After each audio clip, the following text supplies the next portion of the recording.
space now at least. Well, I appreciate that. Well, and now I'm like, do I leave my mask on or do I? I don't think I have anything on the agenda except for if we have alcohol. Unless if you could do it. Well, First reading, or is it final reading? yeah, I'm gonna.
started.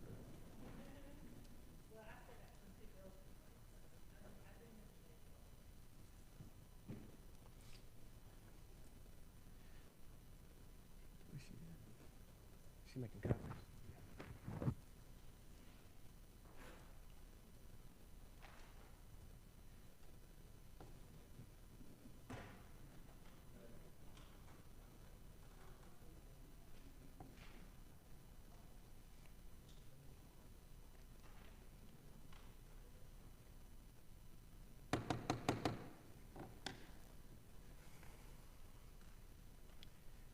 Good evening, everyone. Thank you guys for being here today.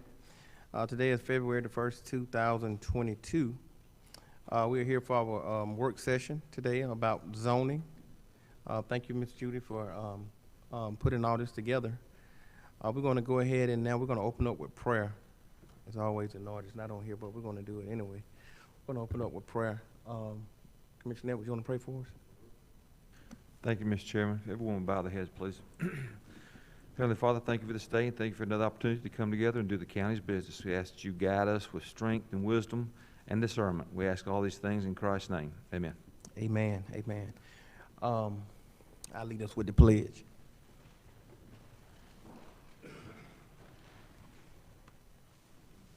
Pledge allegiance to the flag of the United States of America and to the republic for which it stands, one nation, under God, indivisible, with liberty and justice for all.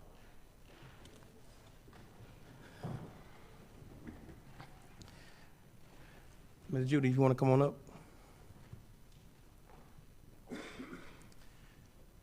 Thank you and your staff for working on this. I know you guys been working hard. It's in your hands. Yes, sir. Thank you.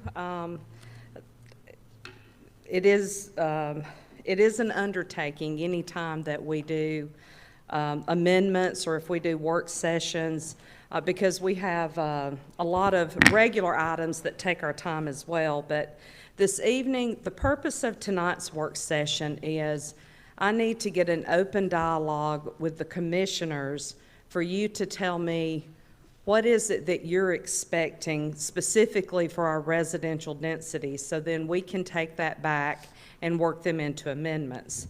I also want to make the board aware that we've had several requests for meetings with potential developers, with lots of property owners, our builders. Our public is ready to see Newton County adopt amendments and be able to move forward.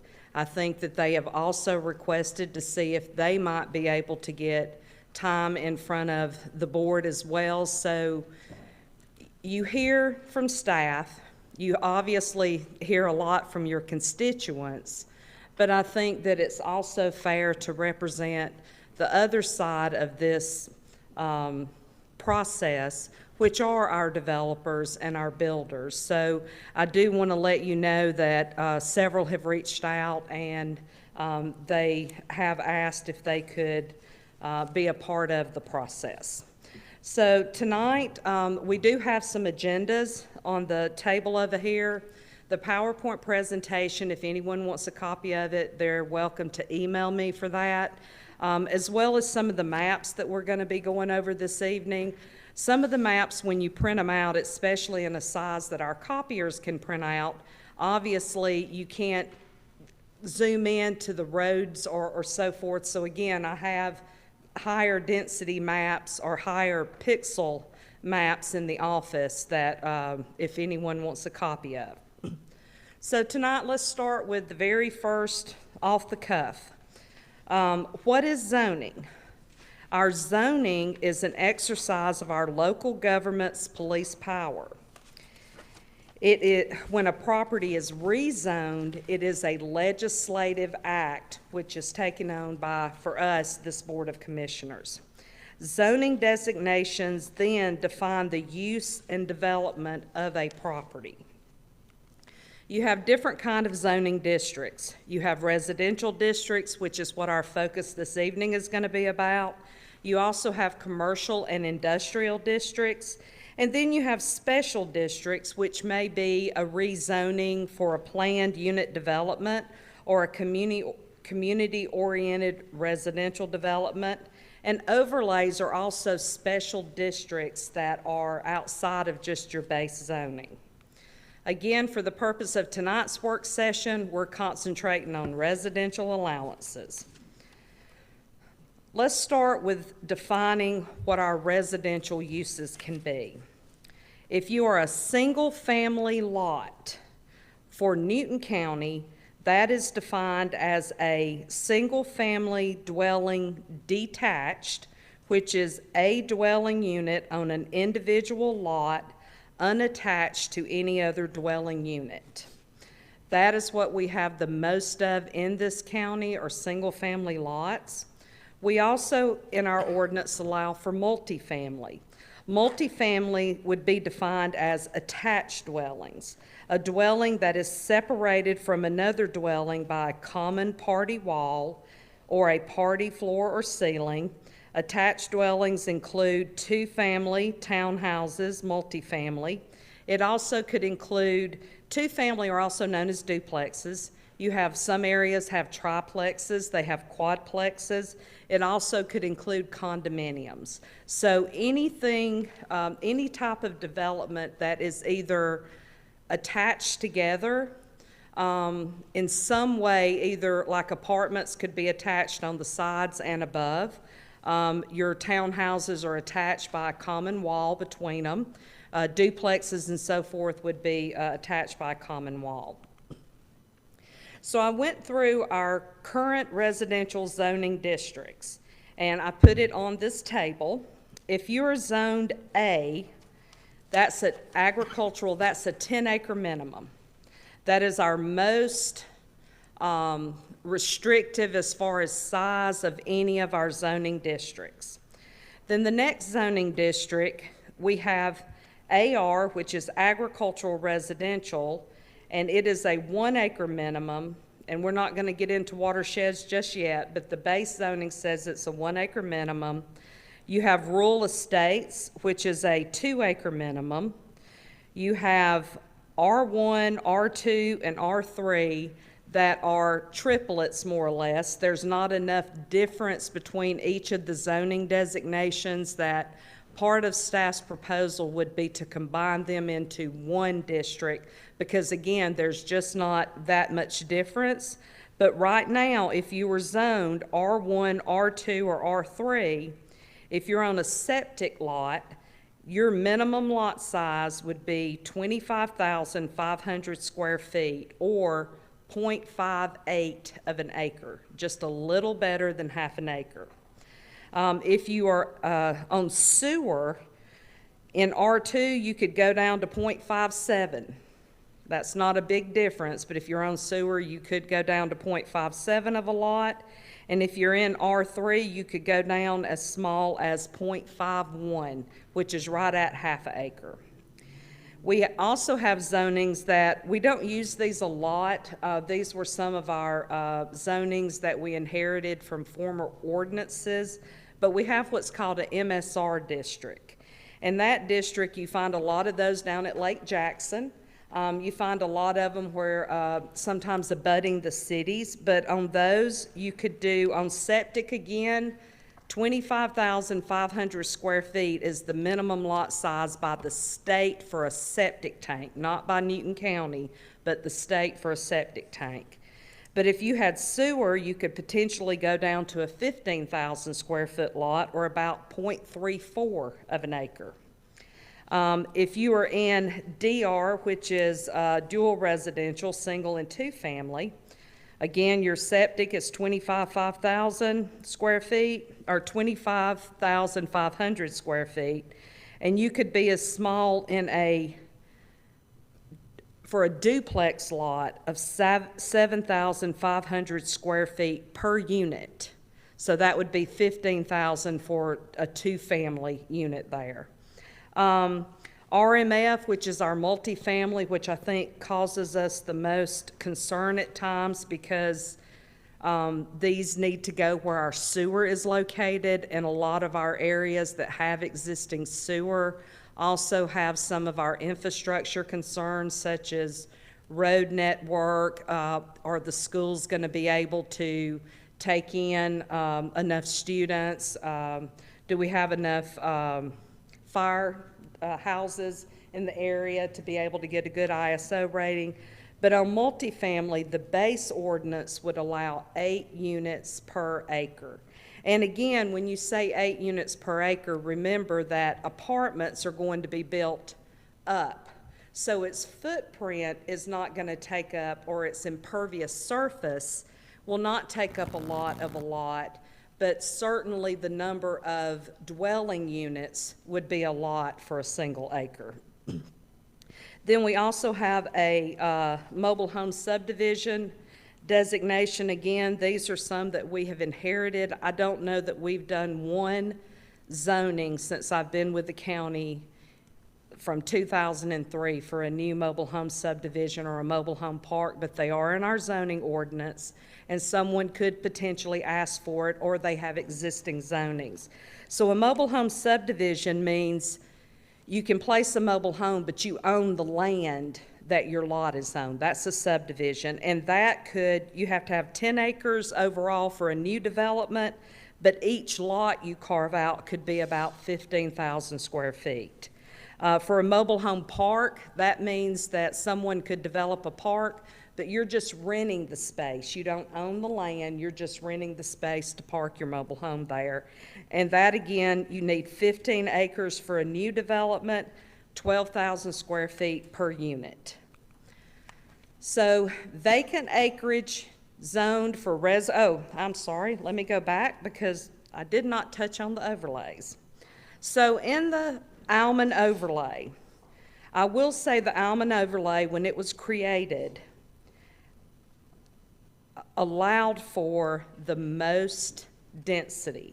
When they did the exercise to go through and instill or adopt the Alman overlay, in that particular area, you can have in Tier 1, which is single family, you could have 3 to 3.5 units per acre, or about a 12,446 square foot lot.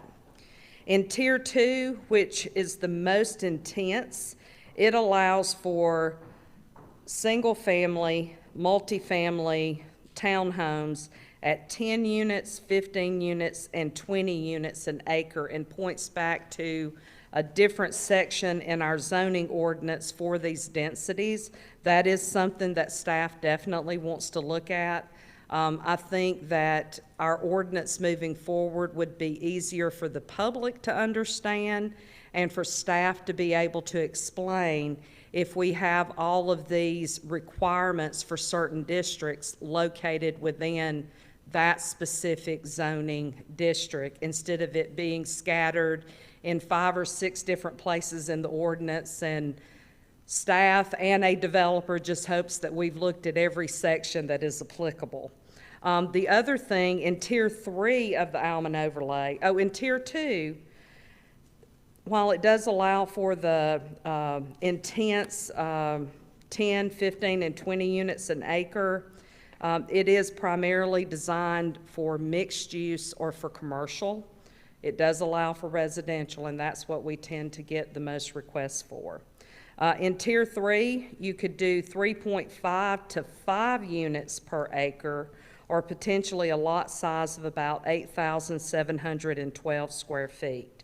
If you do a mixed use, you could get 10 townhome units per acre, or 20 multifamily or apartment units per acre.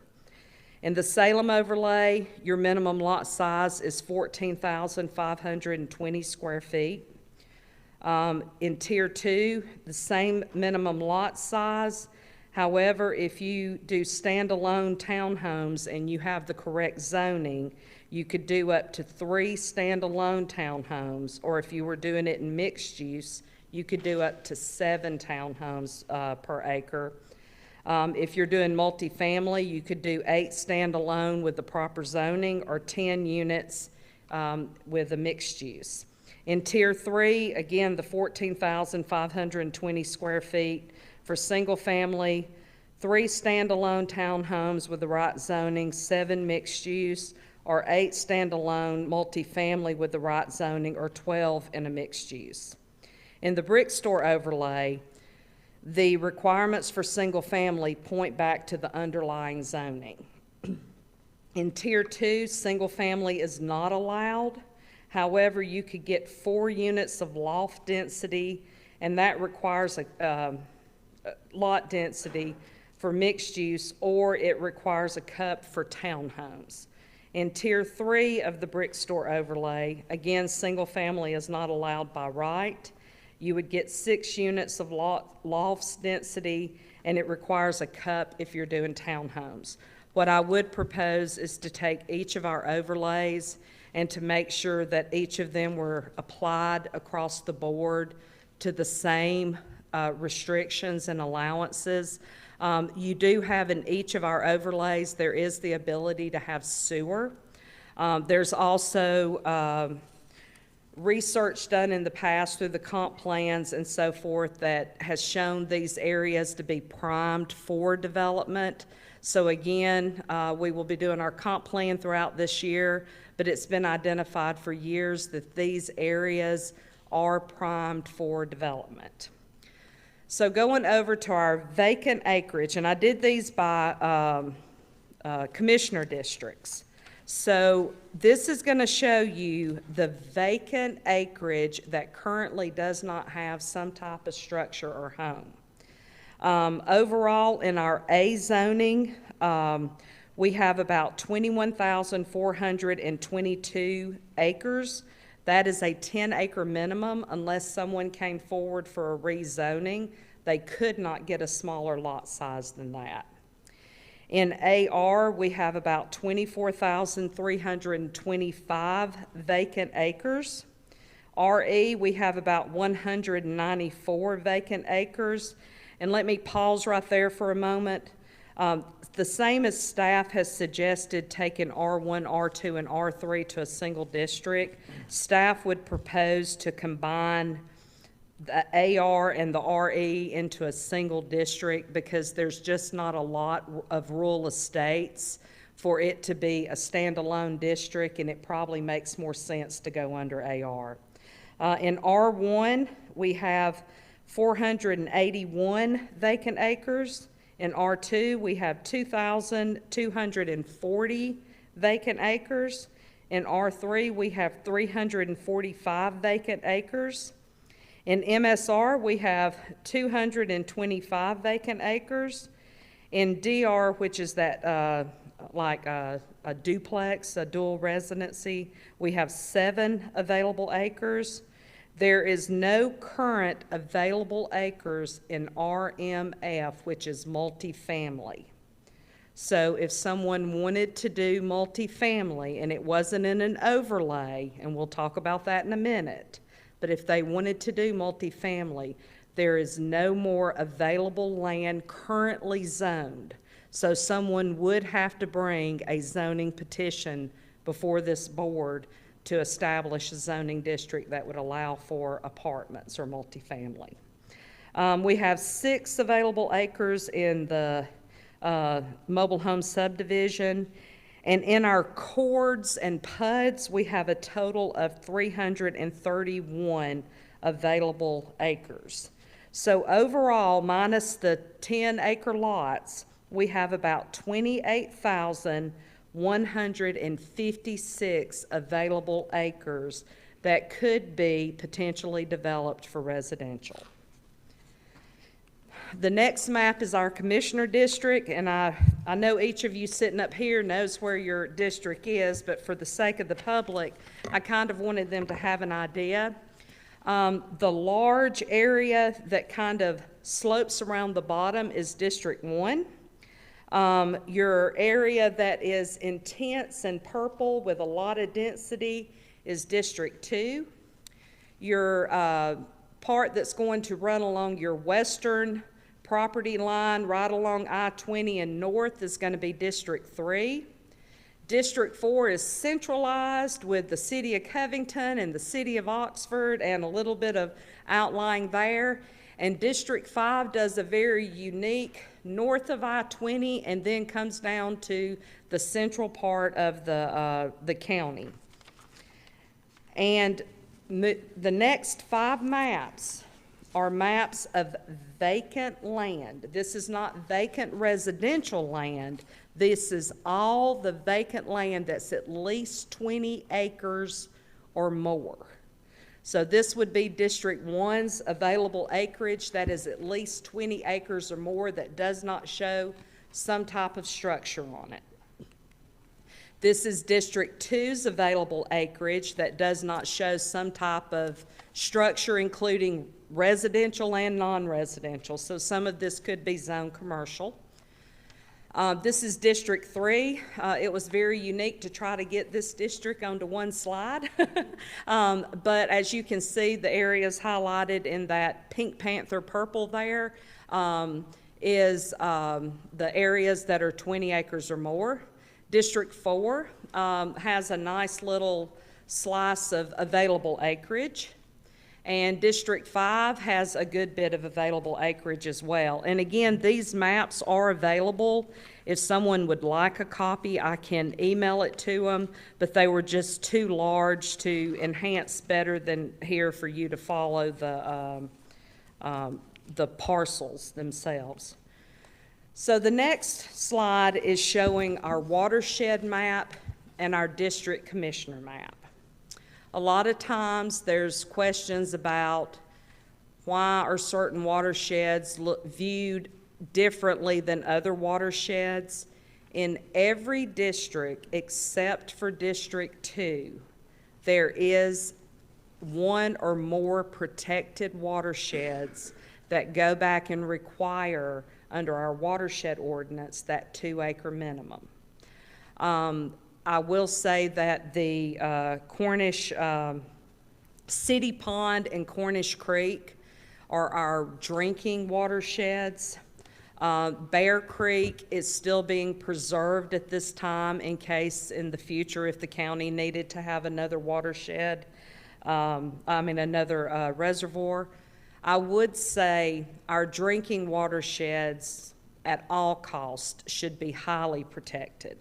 We should have the less impervious surface in those areas. We should have very strict setbacks from where you can build close to the water's edge or a creek or anything that may feed into these water basins. So again, every district except District 2 does have some part of a protected watershed or more than one watershed in its district. I flip back right to our residential map that we just, our chart that we just went over, because again, these are the vacant land that we have available.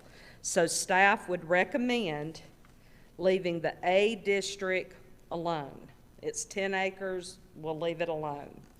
We would also recommend that highlighted in the lighter green, AR and RE, we would recommend combining those districts. They're very similar, combining those districts.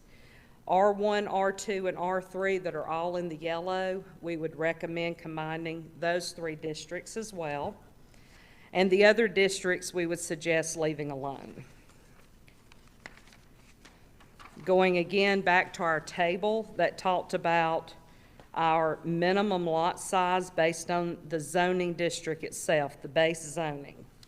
That is what I'm needing from you tonight. A little bit, if you're not ready tonight to give me feedback, I want to open the door and say if you want to come in individually and meet with staff, if you want to come in and find out more information, maybe you have more questions. We just could not entertain more than 2 commissioners at one time, I believe, to not have a presence of a quorum. Is it 3? Okay, so 3. Again, and if you wanted to bring people, we would just ask that you set up a meeting with us. We're happy to go over this in a more untimed environment because tonight will be timed.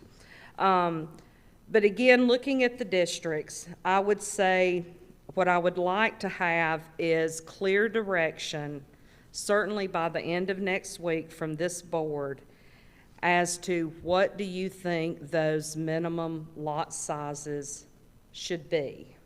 Now, I can't promise you that's what it'll end up being at the end of the day, but I need to take into consideration what your thoughts are for it, and then we go back and we apply all of the fair housing and all of the protected protections that are out there. And again, I want to remind you, you have developers and you have property owners that would like to also be able to have that conversation with you that may be looking to further develop their property. The Almond overlay, the Salem overlay, and the Brick Store overlay, I think is all three areas that need some, for residential purposes, some intense concentration. Again, I think it would be best to have those as close to each other. Now, there'll be certain uses that will be more appropriate along the interstate than they would be embedded down off of Salem Road.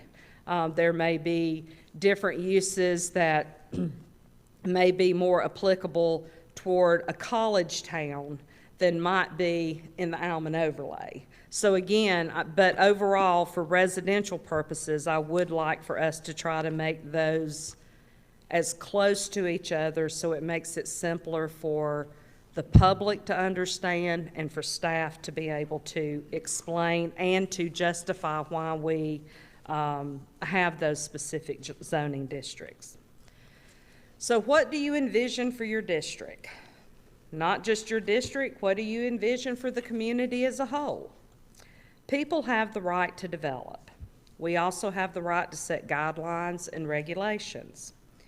New development regulations that are outside of just a lot of a size of a lot, goodness, I said that backwards. New development regulations that aren't going to be based just on the square foot of a lot is going to benefit our communities.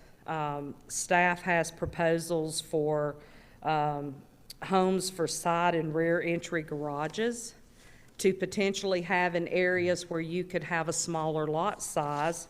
We think those need to be in small blocks, and they need to maybe have alleys where you enter your home parking through an alley. That could potentially give us better design communities that people may be looking for. We also want to look at amenities. We want to look at, we have a lot of vacant land, specifically in the southern part of our county, that has a lot of slopes in it. And anyone who may have been watching, well, when I watched the Burger King over here on 278 go up, they had to move a lot of dirt in order to pad that lot to be able to make that development happen. Anybody who may be going down Brown Bridge Road, there's a community, a new community. It is in the city, but it's right at the city and the county's jurisdictions there, where when the developer first went in, there were, again, a lot of hills and a lot of valleys, and they have really built that up to be able to go in and place their community. What we have found in the county, specifically older developments, you'll have some changes in slope, potentially even up to 80 feet. And a lot of builders like to build a slab home. When you try to build a slab home on a lot that primarily is going downhill at a pretty steep slope, what you end up with is either a real steep driveway to get down to it, or you end up with a flat house and no yard. You step off your back porch and you're literally tumbling down a hill. We believe that we should set minimum yard sizes for these lots. If a basement home is more appropriate to give that particular lot a better yard, when it's over with, those are things that we're looking at trying to put into place.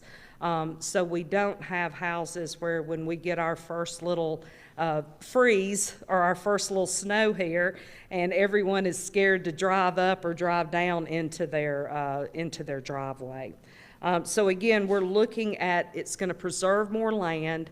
We're looking at allowing the developer potentially to go in and put their roads in, but not mass grading, and have more of the lot to be preserved and go in each lot and build.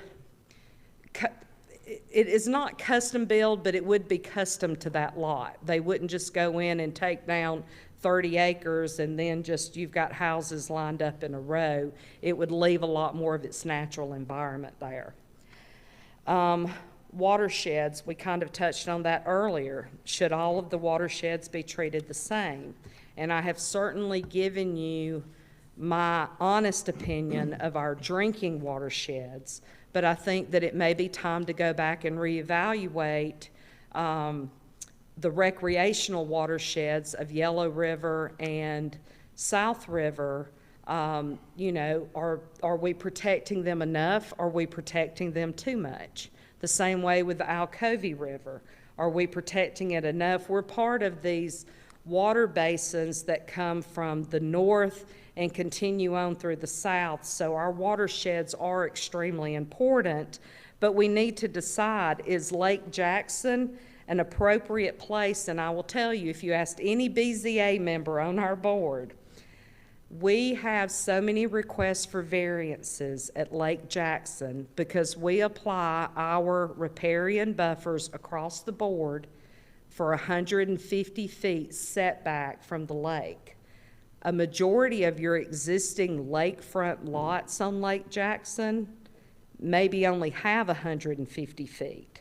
So it requires them to continuously come through to ask for variances to further improve their lots. I would love for us to look at what our neighboring communities do that are getting these really nice redevelopments on their lots. I would like to see if maybe looking at amending the buffers for a recreational or a Georgia Power Lake might be important, while keeping the buffers at Lake Varner, which is our drinking water, is also extremely important. The overlays. Did we create too dense of areas with our current infrastructure? Do overlays need a pause and a review for residential allowances? If so, would that include all types of single-family and multifamily, or just multifamily housing? The minimum lot size should not be able to be reduced, and this is something that we found as well. We want to amend the ordinance where it would not allow someone in the overlays to apply an additional overlay, which is called a conservation. And the conservation overlays are smart development. It's smart growth. If you have a very large parcel that has a lot of challenged areas with wetlands and floodplain, so it allows you to bring your development tighter and conserve all of the area that needs to be protected. Well, this was not specified that you could not do this in the overlays, and we have had a few developments come in and apply both regulations and be able to drop that minimum lot size from like 14,000 down to about 7,000 square feet per lot. So again, that is a concern with how all of our overlays interact with each other and making sure we're applying all the standards fairly. So, new residential building types, and then I'm going to open it up for y'all to give me some feedback. We're used to the regular single-family style home. We in this area enjoy all sorts of styles, from the colonial styles to the Victorian to the new age that has very trendy types of colors and bricks and patterns on them. But we're also getting a lot of requests for barn dominiums. And in our zoning ordinance right now, and I'm just throwing a scenario out, I am all in favor of barndominiums. I think they have places that they fit well. But if you were in a platted subdivision, and all we could regulate in that subdivision is the square foot and a couple of other minimal standards, potentially someone could buy a lot in that subdivision and come in with this alternative type home. And again, most of the barndominiums we've seen certainly are expensive homes. So I don't think using the word "it will depreciate values" is a fair statement, but I can say that it may not look similar to what was already there. It may not fit in to the neighborhood. Tiny houses. We've had a lot of requests for tiny houses. I need to get some feedback from y'all on your feelings on should we regulate, should we allow, how should we regulate? Container houses. That was a big buzz a couple of years ago. I think that's kind of fallen off as more people have moved toward the barndominium, which is a steel structure that some people embellish and make very nice. Some people leave them looking rather stark. Again, it's personal preference, but for us moving forward to try to get some continuity in our subdivisions, I think we have to address the housing types. And then there may be other types that I haven't thought of this evening. Again, just throwing out some questions and concerns and things that hit our office regularly. You know, I want to remind this board, and as well as the public, if one person owned all of the vacant land in Newton County, you could probably get a single plan that was pretty meshed together. Shana sometimes refers to Celebration in Florida. You know, a developer went in and certainly acquired a lot of land and built a very beautiful community. We do not have single landowners like that. What we have to do is create regulations and ordinances that is fair to both the existing community, that new owner who wants to come here, and we have lots of people who want to move here, and that owner of property who wants to either sell or develop themselves. We have to be fair across the board, but we have to set the regulations that help guide how that community is going to look. And I'll be honest, there are places that are very rural, near Mansfield and Newbern, that probably a more rural setting or more, the house types would be more applicable to there. The lot sizes would be more applicable. And then there are some that are very urbanized, and I always think of Silver Ridge. When they first came in, their landscaping plan was beautiful, absolutely beautiful. But after several owners bought in and become invested in the HOA, they decided palm trees were prettier at their entrance, and that's what they enjoyed.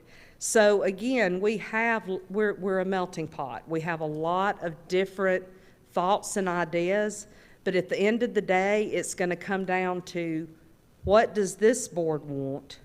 What do you want to let staff know that this is a no give on this one, or this one I can be flexible on? We need you to help give us direction, because remember, zoning is legislative.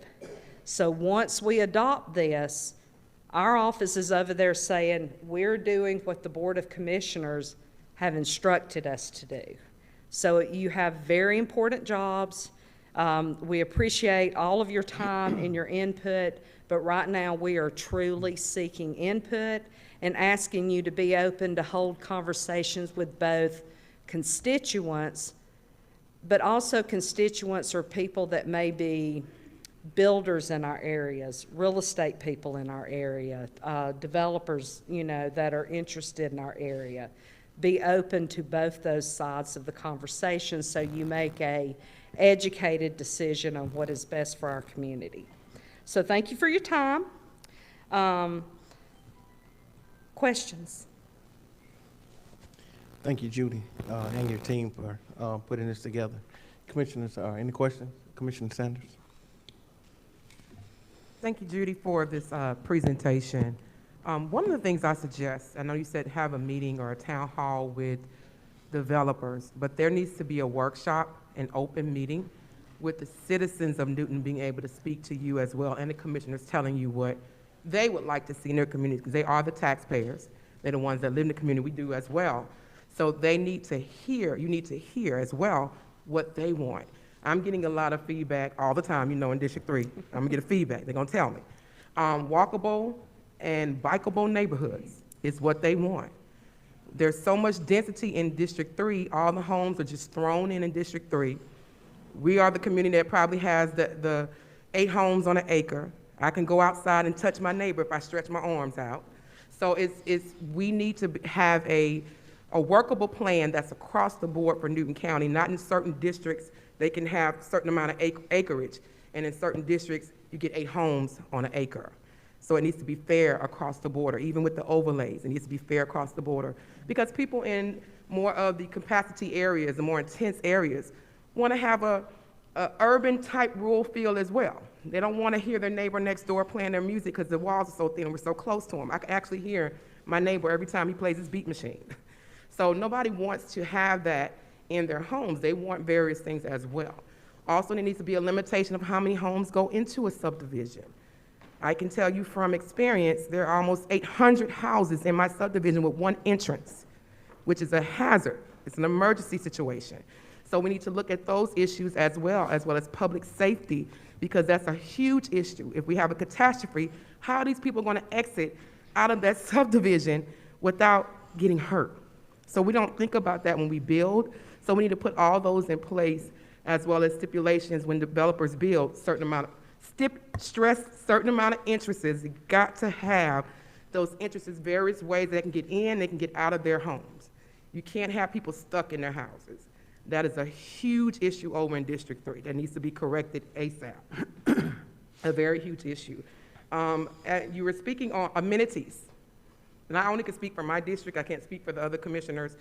We have subdivisions and we have areas with no parks and recreation for our kids. District 3 and 2 have the most children. And I know in District 3, we have no amenities. I actually went around the entire district. Took about 5 hours to go to every subdivision in District 3. And I think about 5 subdivisions had a park that was small enough just for their subdivision. And these children have nothing to do. So there should be some type of requirement that they have a certain amount of amenities for the children in that area, because a lot of our schools are overcrowded. We keep building development, but we haven't gotten with the school district to find out if we have enough spaces for our children to go to these schools, because they're overcrowded. So we need to look at all those various aspects to make sure that we put those things in place. Yes, ma'am, I hear you loud and clear. Commissioner Mason. Thank you, Mr. Chair. Sorry I didn't get a chance to be here for the person, but I did able to watch the presentation on YouTube while I was on my way here. I noticed that you said that District 2 is the only district that doesn't have protected watersheds. Is there any specific reason why District 2 was the only district that doesn't have protected watersheds? And how does that affect the district? Okay, well, let me maybe clarify that statement. Every district does have a watershed, and we do have protections to those watersheds. Just our South River, which is primarily District 2, and Yellow River were considered recreational watersheds, and therefore there was not the additional stringent requirements that were on the other watersheds that were drinking body watersheds or so forth. And that specifically goes back to that 2-acre minimum. In your, the watersheds that have greater protection, we do have further restrictions on uses.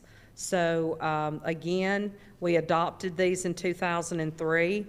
I had a conversation with the city of Covington, not just last week, in reference to City Pond watershed and making sure, because it's a drinking watershed, and making sure our developments were not going to exceed that 25% impervious surface.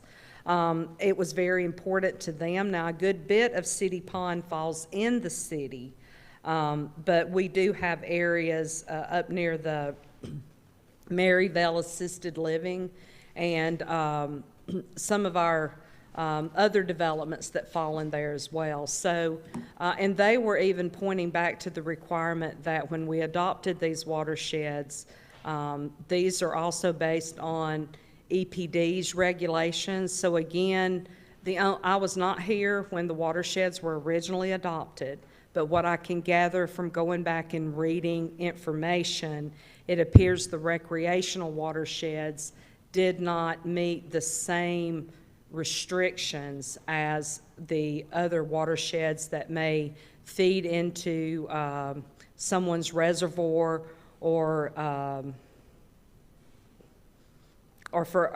because maybe the watershed was found to be in need of further protection. But we can certainly look at that. But yes, sir, you have a lot of streams and creeks in your area too. And I will say that we do apply that 150-foot buffer that I was referring to earlier. We apply that to any perennial stream wherever it is in the county. Intermittent streams, we do a 35-foot setback, but again, our perennial streams that run year-long have a very large setback. And I think the question would be, do we need to look at maybe amending that 150-foot setback? And I'm not saying throw the baby out with the bathwater, but the state only requires 25-foot setbacks from this. So I think that there's certainly some negotiation that may get us better developments. I wanted to ask too, in addition to that, you talked about the 2-acre lot minimums. So what is in District 2? Is there a set minimum? I don't believe there is, but I want to confirm if there is a set acre minimum in District 2. So for District 2, it would primarily be the base zoning or what the overlay would allow. And I'm trying to see if you had any rural estates, which you do not. You do have in District 2 830 acres of vacant land zoned A, which is a 10-acre minimum. But you also have 1,720 acres of AR, which would be 1 acre on the base zoning as it stands right now. And then again, the overlays do allow for more intense development, but in return, it also requires more aesthetics and more requirements in that development. So as we look, we have to find a fair balance of what is fair to apply if we move out of those real small lot sizes.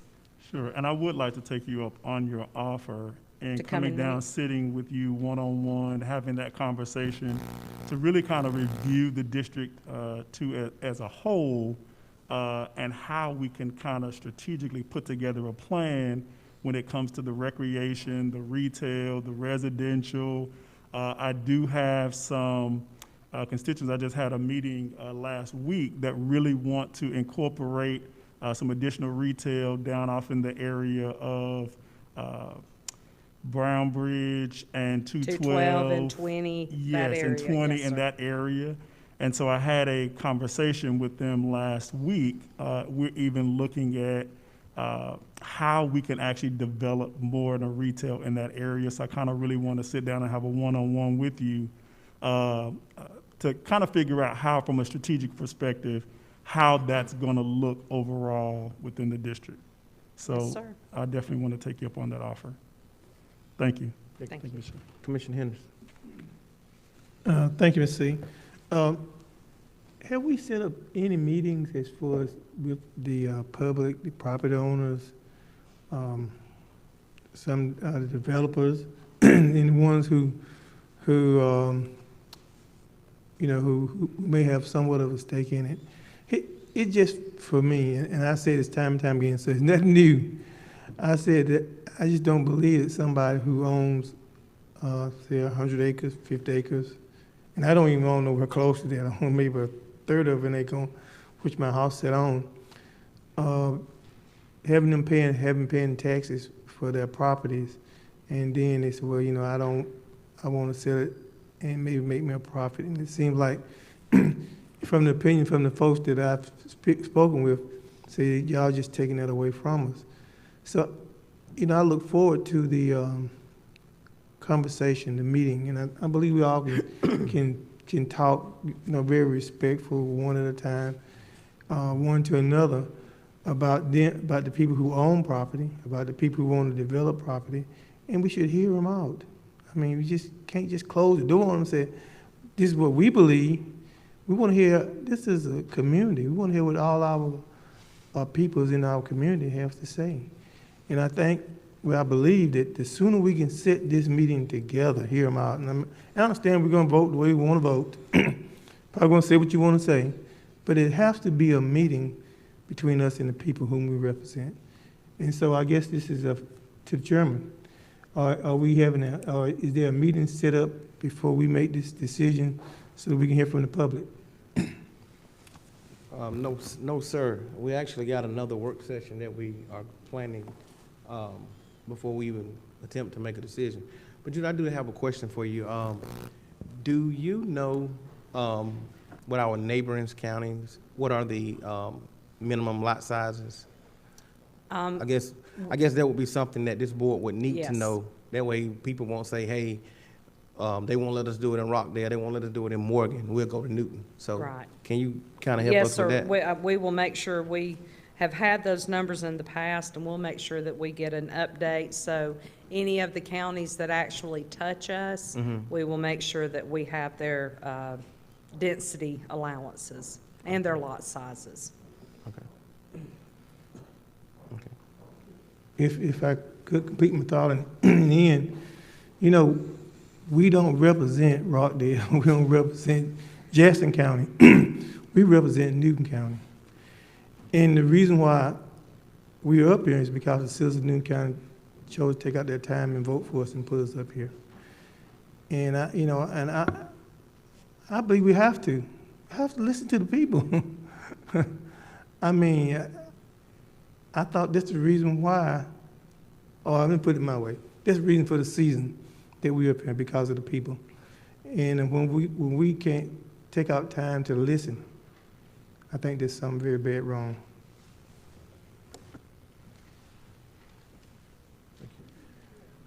Commissioner Sanders. Just to add on just a little bit what Commissioner Henderson was stating, I know you said that there was going to be another workshop. When is that workshop? That will be the 15th, your next BOC meeting. We did ask for 6 p.m. If the board wanted to move that up another hour and maybe try to open up time for the public to be able to speak, that's at your pleasure. I think the only thing with having a meeting at 5 is hard for citizens who are getting from work to attend. That's why we have our meetings at 6 or 7. So if it's vice versa, maybe our workshop is at 5 and the citizens at 6, that might work. And again, that's fine. Yeah. Staff would be available on other evenings in that week as well. Okay. The next week, we would have planning commission meetings and BZA meetings, so it would be, would not be as, but any night of the week of the 14th through the 19th, I believe. And that's up to the board. Y'all help us, help y'all. Mr. Chairman, I think that would be an opportunity for the citizens to be able to voice their opinions or suggestions in the place where they live. So if we can make that a request to have a meeting for the citizens to be able to speak, that would be great. I think the request wasn't only for the citizens, if I'm not mistaken. It was for the developers as well. All stakeholders, yes, sir. Yeah. Okay. Yes. All right. Thank you, ma'am. We greatly appreciate you and all the hard work that you put in this. Thank you. Thank you so much. Guys, if nothing else, I seek a motion that we will adjourn. Thank you, sir. Second, it's a motion by Commissioner Henderson, second by Commissioner Edwards. All in favor? Thank you. Stand adjourned.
Good evening.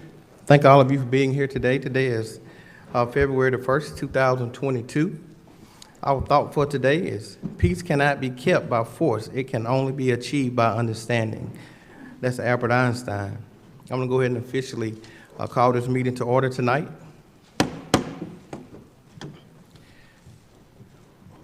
I'm going to ask if Commissioner Henderson, if you would lead us in our invocation tonight, and Commissioner Cowan, if you would lead us in our pledge tonight. Thank you, Mr. Chairman. Everyone bow their heads. Dear Father, once again, we come before thee with thanksgiving in our hearts, my Father. We understand and realize that you are a good God, one that sits up high and look down low. You know what our needs are before we even know what they are ourselves, and we just thank you. We just ask you to just guide us and lead us in the direction that you would have for your people. We pray. This we pray. In our Lord and Savior Jesus Christ's name. Amen. Amen. I pledge allegiance to the flag of the United States of America and to the republic for which it stands, one nation, under God, indivisible, with liberty and justice for all.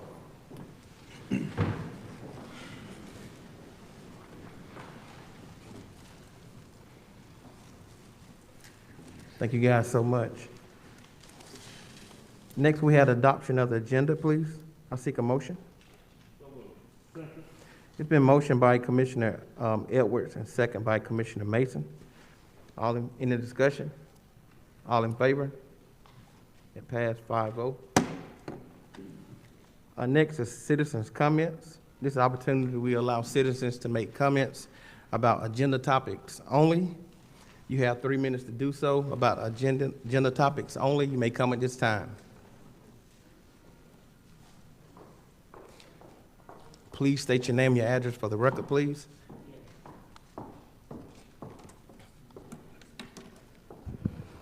Good evening, Good evening. Commissioners, Board Chairman. My name is Susan Jackson. I live at 110 Wisteria Boulevard. I'm coming up here regarding item number 16 on the agenda, and that is the consideration resolution to approve Paladin Wireless proposal for use of ARPA funds to build mixed-use fixed wireless internet network in Newton County. I have sent multiple emails. Thank you all for your patience with my many, many questions. I have come to the conclusion, I've sent an email to Commissioner Sanders, that I would ask the board at this time to table this discussion because as I reviewed some of the requirements regarding the ARPA funds and the funds that will be coming from the state and the federal government to increase our broadband network, what I realized when I looking at our 2018 comprehensive plan, we failed to predict any type of expansion in our broadband internet service. And because we are not broadband range, we're not credentialed. We haven't filled the application and that we need to do, and it's not in our comprehensive plan. In order to receive these funds, I was notified by the state, Amy Stone, on today. I will forward you the email. She said it's now required to have that designation in order to get some of these funds. She said she'll point us in the right direction. She said it can be easily fixed by us amending our 2018 comprehension plan just to include the verbiage of that we want to expand broadband coverage, especially in our rural areas. Now, I see that this particular company wants $500,000 to improve. What I asked was each district did receive $1 million. Can we kind of allot some of those funds that District 1 received for the expansion? Because this particular Paladin, they have a 30-year lease with us. And the agreement is that the county would get $7.50 per subscriber. This lease was signed in 2019, and we have yet to we have not made $1. So this funds, they, of course, like most companies, suffered during COVID. So these funds will help them expand on the, they've already invested in our county, and the potential for revenue is great. However, I think we should table this to number one, we amend our comprehension plan to include the verbiage that the state and federal government needs. So when future funds are available, that we can get them readily. And also to the point that Commissioner Edwards says, the larger companies, one moment, the larger companies do not want to invest in rural areas because of the return of the investment. And so if we're able to get certified, we can get these larger, we can get these funds. Thank you. Okay, you're welcome. Thank you, ma'am. Anyone else, please?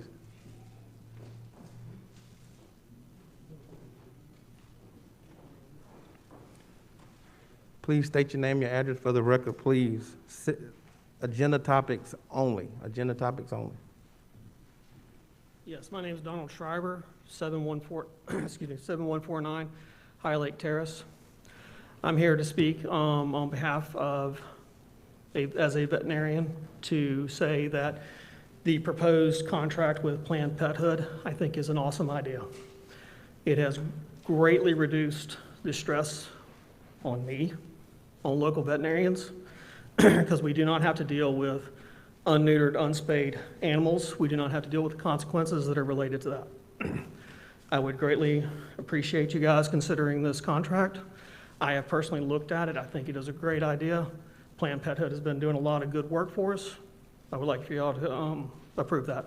Thank you. Thank you so much. Anyone else? Anyone else? Thank you. That portion of our agenda is closed. Citizen comments. Next on the agenda is the chairman's report.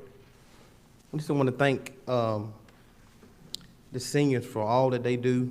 We just celebrated 50 years. We just celebrated 50 years with them this week, and we were excited. We had a great time over there fellowshipping with them. Miss Teresa and Miss Frida, we thank them for all that they do. We had a great time. Thank the commissioners for coming out supporting them as well. Next, we have the approval of the minutes. Seek a motion, please. It's been motioned by Commissioner. Guys, can y'all need a minute? Yeah.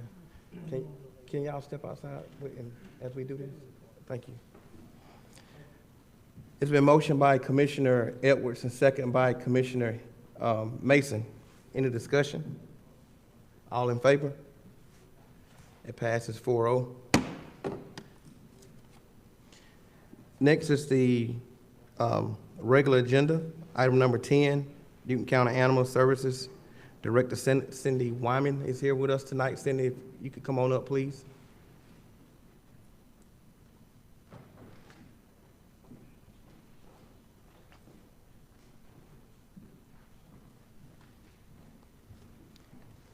Thank you for being here tonight, Cindy. Thank you, Commissioners. As many of you know, that for the last several years, we have been working with... Hold on, Cindy. Guys, y'all need a minute?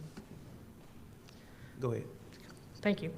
As many of you know, for the last several years, we've been working closely with Planned Parenthood of Georgia to offer the spay-neuter services that are required for any animal that is adopted from any licensed shelter in the state. During this time, our adoptions have increased. In 2018, our adoptions were only 435. This past year was 862. We've almost doubled the number of animals leaving through adoption in the last few years. For the last couple of years, Planned Parenthood has provided transport service of the adopted animals to their clinic in Duluth. And then they bring them back sterilized. The problem we've had this last year is we are placing too many animals to actually fit on their transport bus. That's a really good thing. but it still sometimes frequently causes a backlog in our sterilization, which means we have to release animals unsterilized while that we wait for space on the transport bus and space at their clinic. One of the other problems with the transport is a lot of the dogs that we place are large breed dogs, and they have limited holding space. They take up more in a room in a van. To set up a surgery suite, we've already allocated the funds for the equipment. So what this contract would do would ensure that we would have a veterinarian long-term to utilize the equipment that we've already have in the budget. So I would like for you to approve this contract. Dr. Shriver, who is our veterinarian on record, supports it, and I'm open for any questions. Thank you. Commissioners, I seek a motion, please. So moved as stated by the New County Animal Services Director. It's been motioned by Commissioner Edwards and second by Commissioner Mason. Any discussion? All in favor? It passes 5-0. Thank you so much. Thank you very much. I appreciate it.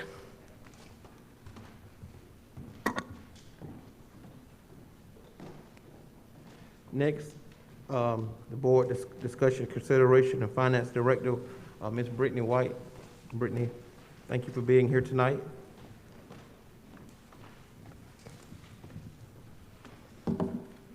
Good evening. Tonight before you, I have the 2023 budget calendar for approval.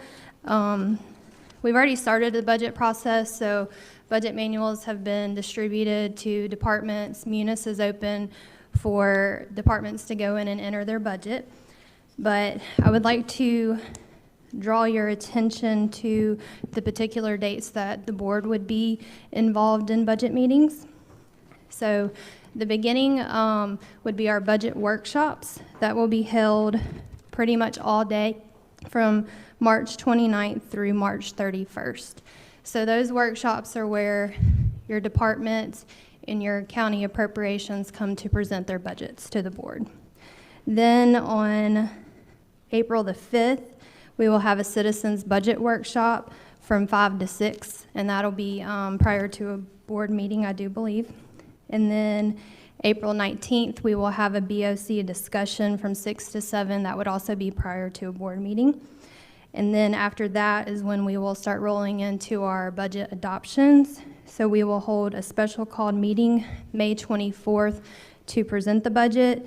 And then we will start holding public hearings May 31st, and then another one on June 7th with the adoption on June 7th. This is, of course, tentative. Dates could change depending on how the process goes, but this would be the original calendar. Any questions? Thank you, Brittany. I seek a motion. We're going to get a motion on the floor, and then you can ask your question and discussion. Can I get a motion, please? Can I get a second? It's been motioned by Commissioner Cowan and second by Commissioner Edwards. Any discussion? Commissioner Sanders. Brittany, is there going to be a time where, I know we have the workshop, but normally during the workshop, and it's kind of what we mentioned previously, there's not a time to where the citizens can make comments during that workshop. Is there, what time is that they can actually come and express their concerns outside of the board meeting? There's April 5th is a citizen budget workshop. April 5th, okay. Thank you so much. Thank you. Commissioner Henderson. Thank you, Mr. Chairman. So at citizen workshop, would a question be documented so at a later date we can go back and look at them or whatever? We have somebody here to do that. Can you ask that one more time? I'm sorry. You know, sometimes like when you have a meeting with the citizens, you have a workshop, you have somebody document the questions. Like somebody taking minutes and, Absolutely. okay. We can definitely do that. Yes, ma'am. Thank you. All in favor? It passed 5-0. Thank you so much.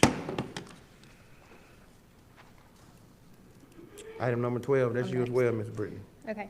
The next item on the agenda is Washington Street is requesting additional SPLOST funding. So I'd like to ask Jeff Prine and then B from Washington Street to come up. Thank you. But what we're doing is there's currently a SPLOST project that is renovating Washington Street. That SPLOST project budget is roughly $495,000.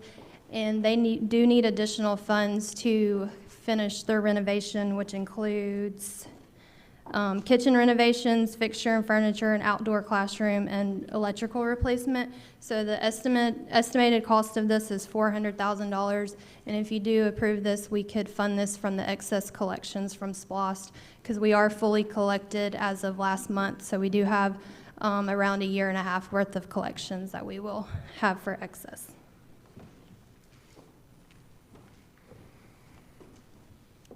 Good evening. Good evening. Chairman Baines, Commissioners. On behalf of the Washington Street Community Center Board of Directors, we thank you for allowing us to come this evening, and we like to also thank you for the support you've given us down through the years.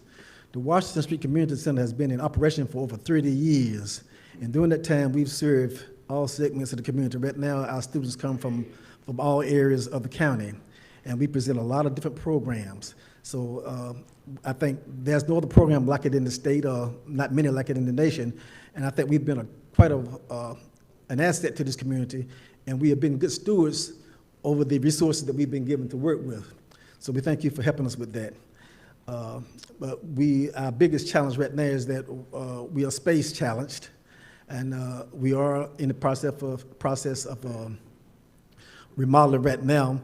But in that process, there are some things that, of course, been in an old building. That building was built when I was in school, 1954. So it has a lot of the challenges that we need to deal with, plus some other things we'd like to do in the building. So I won't take up much of your time, but Mrs. Louise Adams is also a member of our board, and she wanted to be here this evening to make a comment, but she couldn't because of the death of her husband, as many of you know. But she asked me to read this letter, and it's very short, so if you don't mind, I'd like to read it. It says, "Dear Newton County Board of Commissioners, my love of educating young people in the Newton County school system goes back 62 years when my husband, Timothy K. Adams Sr., and I came to Covington to begin our teaching careers.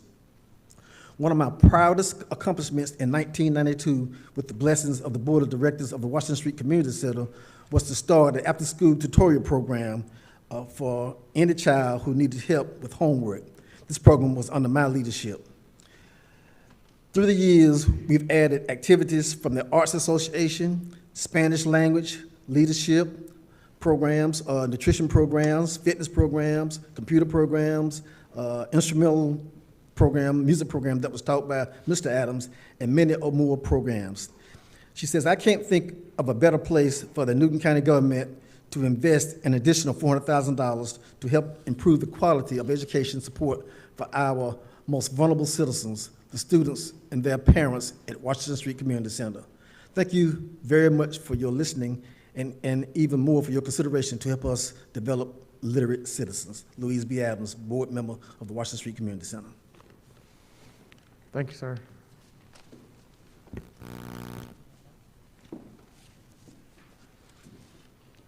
Good evening.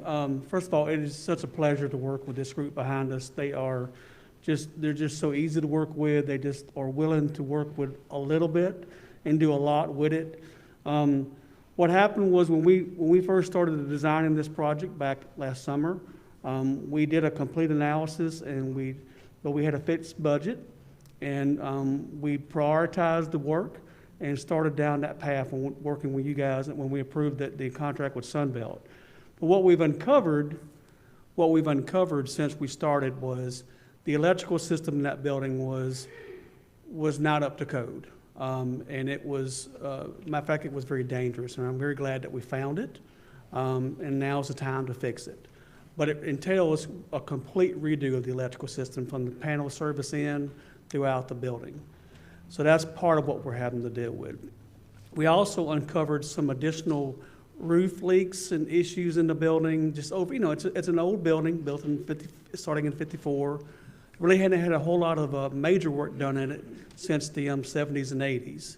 So this was an opportunity for us to come in and fix the building and get it weather tight, to add some functionality to it that they need with the outdoor classroom, but most importantly, to make it safe for the staff and for the children that are serving there.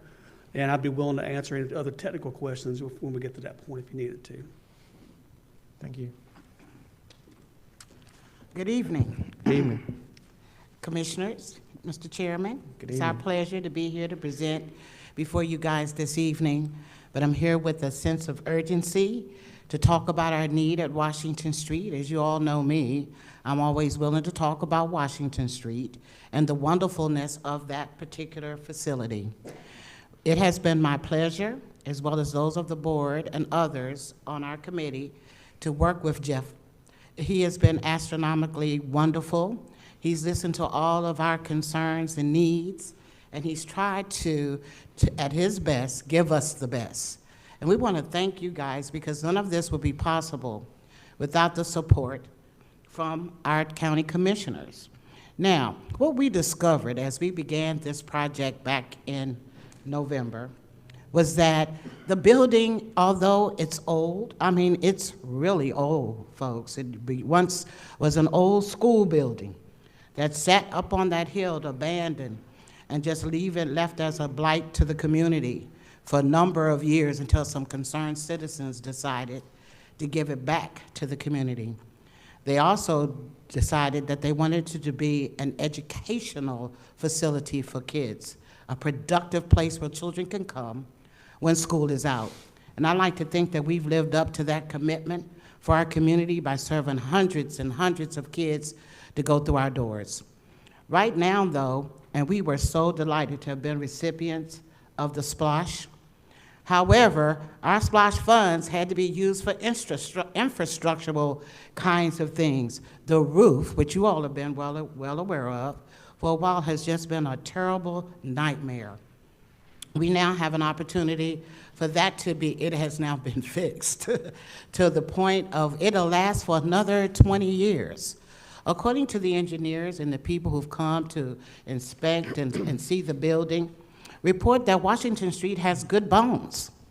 That's good news. Then it means then that we really can make some major changes to that facility that will last for another 20 years. We are grateful for those people who came before us and before myself to help make all of that possible. But now is the time that we have the opportunity to really build a building that we can all be proud of. It can be that place that you guys are all proud of, that we see as a shining star in our community. We've got some major plans that we'd like to see happen with the expansion and the renovation of that building. We hear a lot of conversation about, well, they're only serving so many kids. Well, we can only serve so many kids if we only have so much space. The facility itself just wouldn't possibly allow for it. But with the new additions, it will help us to be able to create opportunities to serve more kids at different times and do more innovative kinds of programming that's needed for our children here in Newton County.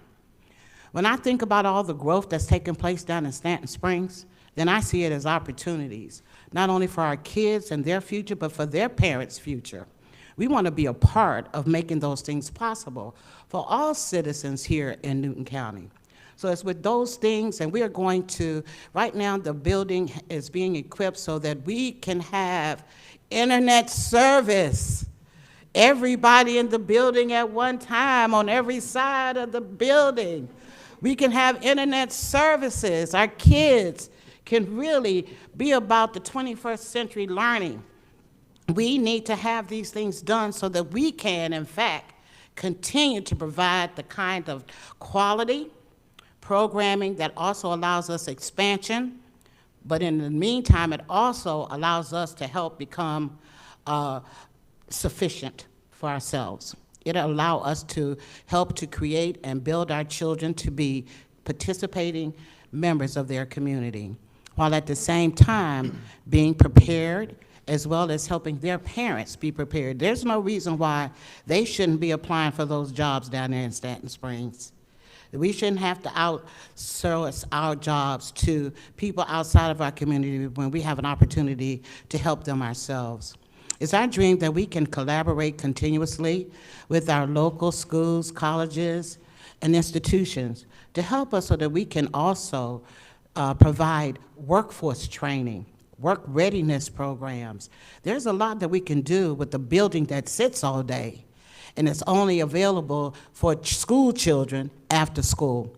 Our vision is great, and we just ask that you join us on this version, on this vision, and that you allot us the monies that we need to complete the building at Washington Street. It's a sense of urgency, and we know that it'd be more cost-effective to do it now than to try to go back in and do it later. I thank you for your attention. I certainly hope that you'll take this request under consideration. Thank you. Thank you so much. Any questions? Commissioners, I seek a motion, please. Yeah, you make a motion, then we can get on. I'd just like to make, I guess, a quick comment. Sure. First of all, you know, this, Watershed is in District 4. Yes. And second of all, you know, I can remember back when Forrest saw you singing, and when I first came on the Board of Commissioners a few years back, and we were walking through the building, and it was just like, you know, it needed a whole lot of work. And we were given the test of trying to find the money to get it renovated where it is now, which wasn't that good. But make a long story short, we were the Board of Commissioners, Hubert White, Danny Stone, Leanne Long, Tommy Ballard, and we managed to get splash money to get it up and get it running. And then I was more amazed by the people who was on the board. That was Dr. Baker, the dentist, and then Miss B came on, Miss Adams, and it was just a whole lot of people. For so many years I had looked up to, because as an adolescent, I would run up the hill to Watershed Street to go to school when the school was there. And I just never did forget about the good memories. And when I walked into the old library, you know, just like back in the day, and I remember sitting there as a child. But like you said, all things get old and get old. And I think when we originally gave the splash, it was supposed to be $500,000. And I think somehow, I know, during the budgetary process, they took back $100,000 and they gave $400,000. And so I guess what I'm asking, so it's $40,000 we asked for additional $40,000. What's the amount of money? So the original project was $495. Okay. Okay. And they're asking for an additional $400. Okay. Guys, let's get a motion on the floor before we start That's discussion. exactly what I'm doing, Mr. Chairman. Okay, if you can make that motion, then we can go into discussion. Well, yeah, I think during the process of motion, you can kind of talk to them. You don't have to just rush it. You can talk a little bit. I think do we need legal advice? With that having said and being a little rushed about, you know, the good times I had at Washington Street, I'd like to make a motion that we give additional $50,000 for Watershed Street.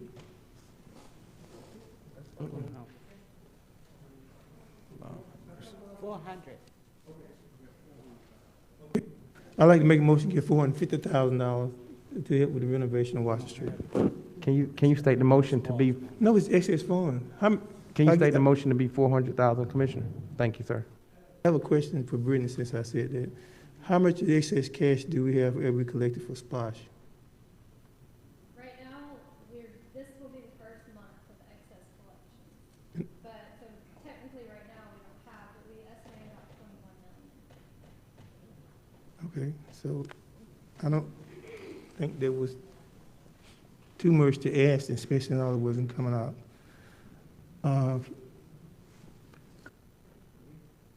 Motion is to be a 400,000? Yeah, come back and ask for more. Okay. Thank you. It's been motioned by Commissioner Henderson and second by Commissioner Sanders. Any more discussion? Commissioner Edwards. Thank you, Mr. Chairman. You know, Ms. B, within about 30 seconds of you talking, I'm ready to run through a brick wall. So, when you talk, it's so efficient. You probably need to be sitting right here. So, Thank you.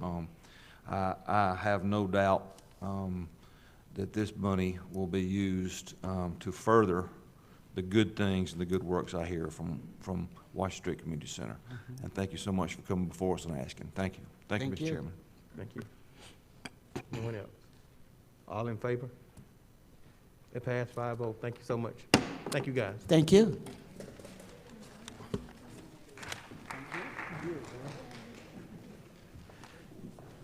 Brittany, you.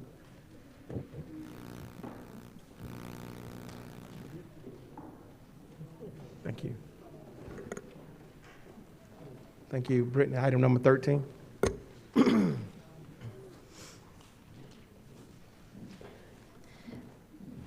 Item number 13 is regarding a task order for Ascension, which is Jeff Prine, in regards to expanding the courtrooms over there in the probate court.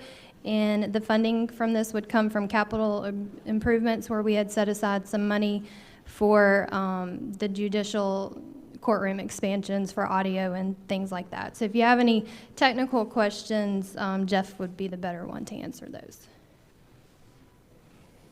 Let's get a motion on the floor, Jeff, and please stay right here, because I'm sure we got a question. Can I get a motion, please? Commissioner Cowell, can I get a second?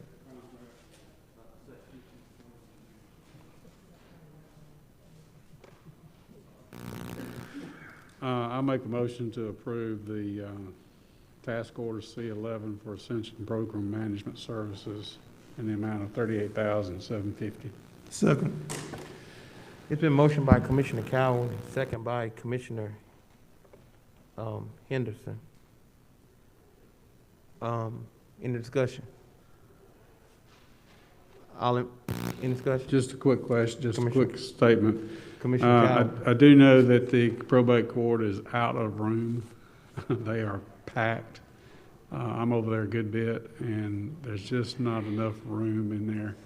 I guess in the last renovation, that got missed, some of that renovation. So anything that we can do to help them out, we'll sure be grateful. Any more discussion? All in favor? Thank you. It passes 5-0. Ms. Brittany. Item number 14 is also a task order for Ascension, and this will be for Jeff to manage the SPLOST 2023 referendum. So he would help build the SPLOST list and help with estimates, because we know historically, I think the SPLOST have always been underestimated. So having Jeff in here, we could really have somebody who knows how to give us good estimates, and we can make sure we get enough money in our SPLOST projects in the SPLOST 2023 so we don't run into issues like we're having with Washington Street. So if you have any additional questions, myself or Jeff will be happy to answer. Okay. Can I get a motion, please? I make a motion to approve task order C12, Ascension Program Management Proposal for SPLOST 23 referendum. Can I get a second? It's been motioned by Commissioner Cowell and second by Commissioner Edwards. Discussion. Any discussion? All in favor? It passed 5-0. Thank you. And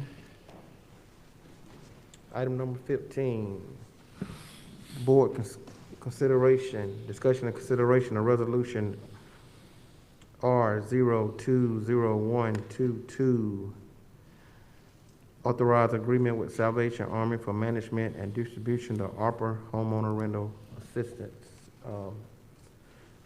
Mr. Jotstetter. Thank you, Mr. Chair. So, ladies and gentlemen of the board, you will recall the last ARPA presentation we provided to you. We discussed in great detail the renters and homeowners assistance funds, which was set at $400,000, and utilities assistance, which was set at $300,000. Since that meeting, we have had a extensive telephone conference with the Salvation Army. The Salvation Army, as you probably know, administers similar funds or funds from other sources for both renters and homeowners assistance and utilities assistance for residents in need.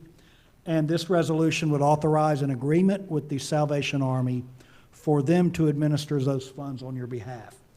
The agreement calls for the distribution of the $700,000 to them over the course of 1 year. The proposal, my proposal to you is that we distribute it quarterly. We don't give them the whole $700,000 up front. We give them 1/4 of that money each quarter for them to exhaust. They will administer the funds in accordance with the Department of Treasury's Housing Assistance Funds guidelines. The federal government has set forth guidelines for paying housing assistance funds, which is one of the ARPA expenditures. The qualification or the qualifying standards for that is based on your median income, and it essentially requires that recipients have 150% or less of the median household income for your community, and that ensures that the funds don't go to people making a ton of money. It goes to the people that are most in need. We are going to require that the Salvation Army provide the reporting that we need to report to the Department of Treasury, so they'll do that reporting to us. We will require that they provide you a quarterly update of applications made, applications granted, and applications denied. And that will be so that you can monitor to see if there's any reason for us to seek to expand those qualifications or tighten those qualifications. So that's the short version of it. The one question I do not have an answer for you tonight is exactly how much it will cost through the Salvation Army to administer those funds. And I need to have that conversation with them again. They've indicated that they want to, apologize for that, they've indicated that it's their intention to add an additional staff person who will be dedicated to this project, and we want to make sure that we tie the administration cost to what that actual cost will be. So I'll be having that follow-up conversation. You may also remember that we've recommended an allocation of $350,000 for program management. I'm not suggesting that this management will cost anywhere near that. It should be a relatively small percentage of that. I will report that back to the board and probably have the board vote to approve that final cost estimate. So that's the resolution 49. I'm happy to answer any questions you might have. So, one quick question before we move forward. So, they're gonna have to come back before the board to vote on the amount? To vote on the program management fee. Okay. Just that bit. So they can't proceed forward without having that contract? They're not going to want to. They're not, I mean, we can certainly have them get started because it's going to take them a little while to lay their infrastructure in. So we present them with the contract, they give us that number. We can ask them to go ahead and begin to get ready. We're not ready to hand them the check. We're not going to be ready to hand them the check for a little while because they've got to get their system up and running anyway. So my recommendation would be approve the agreement as stated with the understanding that we have to bring the final program management fee back to you for approval. Thank you, sir. I seek a motion, please. I seek a motion. Commissioner Sanders. Mr. Chairman, I move to approve Resolution R020122 to authorize the agreement with Salvation Army for management and distribution of ARPA homeowners rental and utility assistance funds.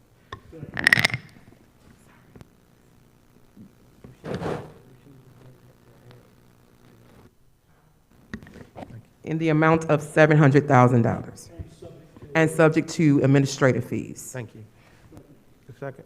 It's been motioned by Commissioner Sanders and second by Commissioner Mason. Any discussion? Commissioner Henderson. Thank you. But the question I want to ask is how long the estimate is going to take for those people to start receiving those funds? I'm not sure, and I'm in a position to answer that right now. I will try to get an answer out to the board in the next day or two. I would expect, I'm probably going to, we have not yet drafted your finance director into this discussion to make sure that she and the Salvation Army discuss formatting for reporting, you know, what computer service they use. And they're also going to want to, I'm quite certain the Salvation Army is going to want to make sure they're doing some appropriate outreach before they start. But I will get an answer to that in the next few days and send an email to all the board members. Okay, and so the last follow-up question is that we're talking about the Salvation Army of Washington Street. Yes. Thank you. Thank you. Any more discussion? All in favor? Thank you. It passes 5-0. Thank you so much. Item number 16, board discussion and consideration of resolution R020122A. Mr. Jotstetter. So one of the allowable uses of your ARPA funds is the expansion of your local broadband network. As the speaker who came up before, and I apologize, I did not write her name down, as she noted, the county has for a number of years had a lease agreement with Paladin Wireless. Paladin Wireless essentially leases from the county the frequencies over which the internet services are broadcast. So the 3 or 4 frequencies that were designated by the Federal Communications Commission to the county have been leased for 30 years to Paladin Wireless. The agreement with Paladin Wireless calls for them to pay to the county $7.50 per month per subscriber. The proposal before you is to utilize $500,000 of your ARPA funds, and that is the district designated ARPA funds, to put in the infrastructure necessary to expand that broadband service into, the best way I can describe it is the southern and southeastern ends of the county, which are areas that have been designated by the state as underserved areas for broadband and internet service. So the agreement would require them to utilize these funds for that limited purpose and to put the network into operations. Now, one of the issues that was raised to me tonight that I just wasn't aware of is apparently the internet service is not being made available to people yet. Is that, there's no subscribers yet? That's not true, okay. Or it is true. I mean, you can answer his question, yeah. No, we have not put, there's no internet service on that spectrum at this moment, no. Gotcha. So I think what we may want to do is I think it would make sense, since we're using ARPA funds, to require that service go into effect within some timeline. And I don't know what the reasonable timeline for that is, because I've not had that discussion with Paladin. But I think what I'll ask is that you do just like we did, perhaps approve a resolution authorizing us to proceed, but I will bring back to you before a final agreement is signed a timeline for when that service will be made available to the public. Because I don't want you entering to an agreement, making funds available, and not having any corresponding promise of when that service will be flipped on for people to start using it. The way we're going to handle the distribution of these funds, I'm not going to recommend that we hand over $500,000 up front. I'm going to recommend that we do it almost like task orders or work orders. As that work progresses, we distribute funds to them. So my recommendation would be to authorize us to proceed on that basis, again with the understanding that I will bring back to you a timeline for when that service needs to be switched on. That has to be approved by the board. That would have to be approved by the board, yes. I seek a motion, please. Thank you, Mr. Chairman. At this time, I'd like to make a motion that this board approve resolution R020122A, a resolution approving Paladin Wireless proposal for use of ARPA funds to build fixed wireless internet network in Newton County. It's been motioned by Commissioner Edwards and second by Commissioner Sanders. Any discussion? Commissioner Henderson. Thank you. The question that I had, and maybe I probably heard it and didn't hear it, my mind probably somewhere else. So the $500,000 is coming from the 10 million, or is it coming from the district allotment? My understanding, and Commissioner, you tell me if I'm wrong, that you offered that to come out of your designated district allocation. So, but you did still allocate, the board still allocated, I'm going to make sure I get the amount right, a total of $1 million otherwise to increase broadband in underserved areas throughout the county. So what I'm also going to do, I don't need you to vote on this yet, but just so you know, I'm going to ask Paladin to provide us with a more comprehensive, sort of a list like a schedule of where they would anticipate going next? I mean, to me, this is almost like road improvements. You can only do so many at once. So let's have them make a proposal to us or a recommendation to us about where they would envision the next round or two of these. We're probably not gonna have enough to get the whole county, but we can certainly designate some areas, bring those back to the board as those. Absolutely. So one last follow-up question, since I wasn't a part of the committee. So how would I, or the ones who may want, these commissioners, who want to request other funds for stuff in their districts, how would we make that proposal? Maybe what we do is we'll schedule our next committee meeting, and before then I'll reach out to you and ask you what you want us to talk about, and we'll do it that way. Okay. I think that might be the cleanest way to do it. Okay, thank you. Commissioner Edwards. Thank you, Mr. Chairman. Just so everyone's aware, this is Paladin has proposed a phased approach, and this is only the first phase. The second phase actually is going to reach, I think, some of number 5 district, and maybe some into 4, but phase 2 will go actually into District 2. The eventual plan is for, after this seed money, that Paladin becomes self-sufficient in terms of expansion in Newton County. I don't believe we've got, as far as Paladin goes, that the whole amount that we have designated for broadband expansion in Newton County of the ARPA funds will be needed by Paladin. But I want to make sure everyone understood that the phased approach takes this service into the whole county.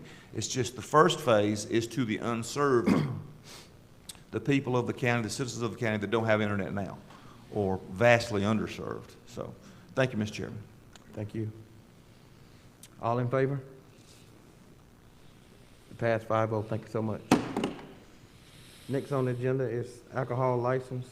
Final reading, Walmart store number 455-84200 Salem Road, Covington, Georgia 316. Applicant Chantel White, District 2. Final reading. Thank you, Mr. Chair. Before I make the motion, do we know if there were any violations at all? Judy said there wasn't. Okay, there was no violations? She said there wasn't. Okay. Thank you, Mr. Chair. I'd like to make a motion that we approve the final reading for Walmart store number 4558, 4200 Salem Road, Covington, Georgia 30016, for Ms. Shanta White in District 2. Can I get a second, please? Second. It's been motioned by Commissioner Mason and second by Commissioner Edwards. Any more discussion? All in favor? Passes 5-0. Next is the first reading, Gas Express LLC, 5485, Highway 81, Covington, Georgia 30016. Applicant Shams Naja, District 1, first reading. Next is item number 19, citizens' comments. This opportunity where we'll let citizens come up and make comments. You have 3 minutes to do so. Please state your name, your address for the record, please. Citizens' comments.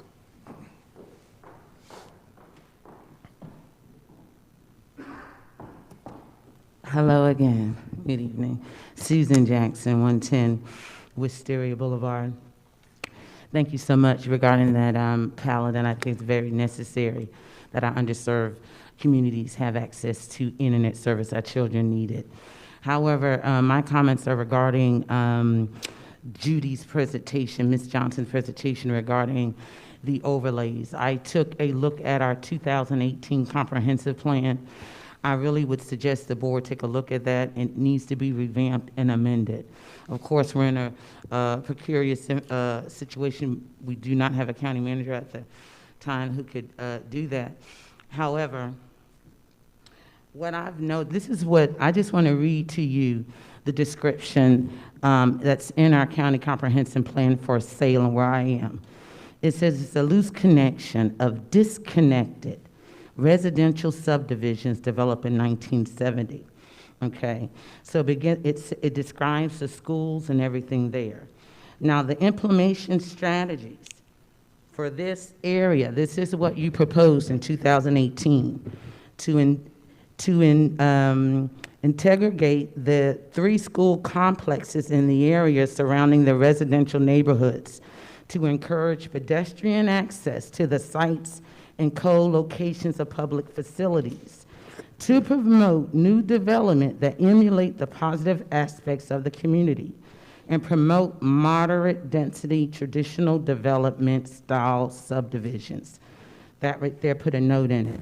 Also, new development should be mastered plan with mixed uses blending residential development, schools, parks, recreations, retail businesses, and so on. What I've realized when I looked at this comprehensive plan, as I looked at the other regions, as they described Covington, what did they wanted to do? They wanted to preserve the historic aspect of Covington.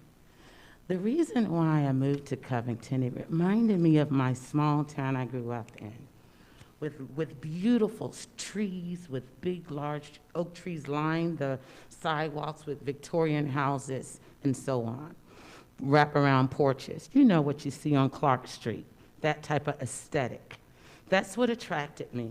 Does my home look like that? No, but just to come in the city and get that aspect makes me feel, I love this county.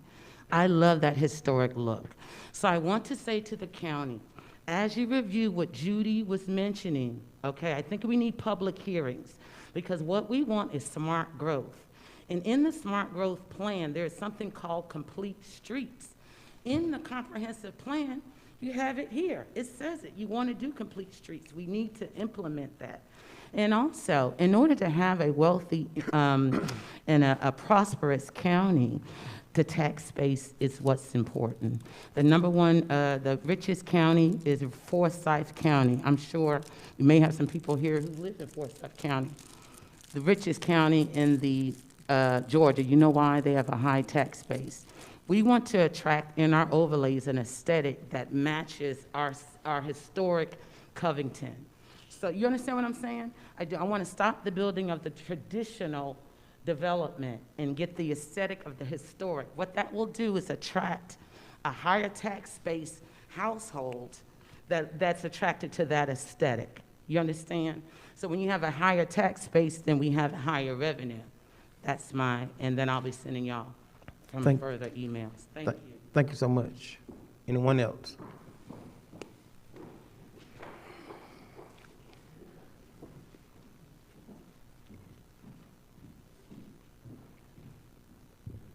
Barbara Morgan, 2158 East Street, Covington, Georgia.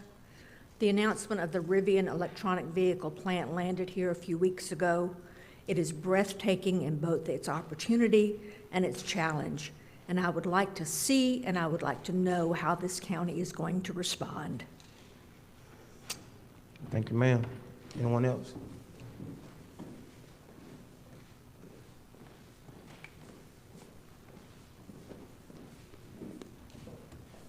Denise Williams, 165 Long Creek Drive.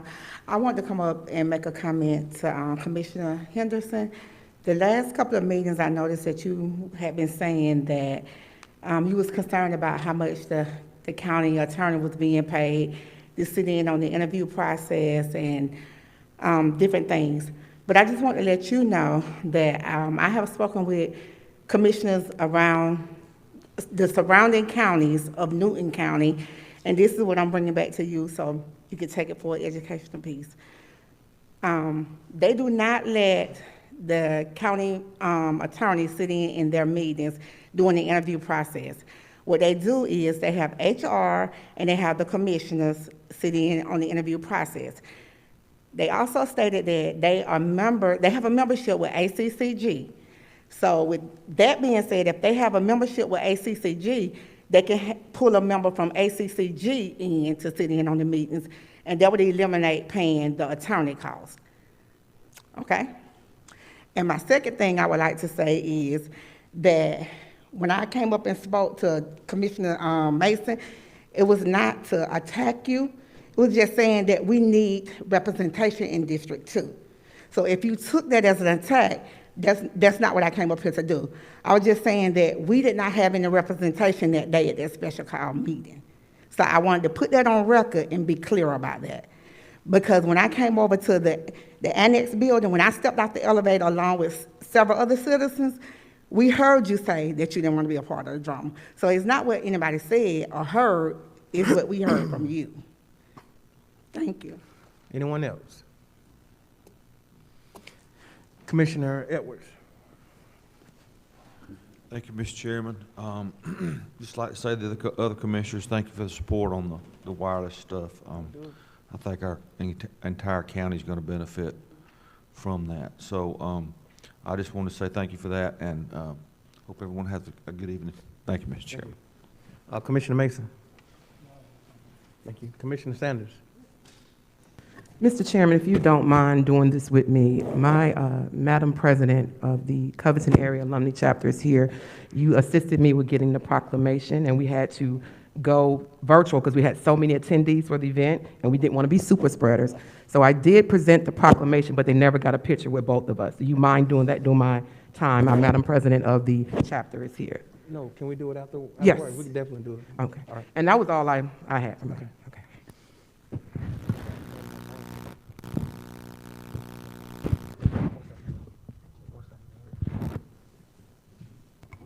Madam Iris is here. Okay. All right. Thank you. Thank you. Commissioner Henderson. Thank you, Mr. Chairman. I just want to just say a couple of words, not going to be long. I've been on this board for a long time. In fact, it's been over 25 years. And during the course of the time that I've been on the Board of Commissioners, I've been called a power monger. I got pictures at home. I'm making a book, y'all, at home, when they said that I was power mongering me and two other commissioners. And found out I was right. It's been said, I've said that I was a liar and I was a thief. For 4.5 years, I was investigated by the district attorney's office, the GBIs and the FBIs, and for 4.5 years. And what I was investigated for, when I finally got the record, was for some toilet paper they said I stole, and they said I had some nutritious food from the community center. And that was and I spent more money on toilet paper than anybody, because they wouldn't give me the money to buy it with over there for the kids. And so, but that's all right. But at some point, I think we just gotta man up and just do what's right and say what's right. And you know, I'm a praying man like anybody else, and I'm praying, and I ask you to pray with me for God's guidance for this commission. Thank you. Commissioner Cowan. Thank you, sir. Guys, we do have an executive session tonight. We will not be taking a vote afterwards. We will not be taking a vote afterwards. We do have executive sessions tonight.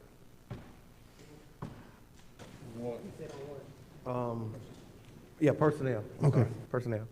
I seek a motion that we move into executive session. It's been motioned by Commissioner Edwards and second by Commissioner Mason. All in favor? We stand in executive session.